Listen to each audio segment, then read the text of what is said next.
Click on Check Accessibility and it will tell you where all the errors are. So there's a lot of missing alt text. Click on this, it will take me to there, and I can see this is the background image. So I'm going to mark as decorative, and I could carry on marking as decorative for anything that I wouldn't want to be read out on a screen reader. There might be images on here that were more illustrative. So slide 5, I might actually want to provide some alt text for this as a description.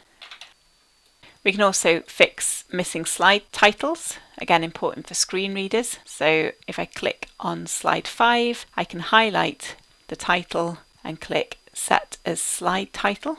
Finally, we've got reading order warnings. So I can select a slide, I can click on Verify Object Order, and in this case I don't want any of the pictures being read out on a screen reader. Previous work should be the first one, and then going through the pictures, and then finally the footer.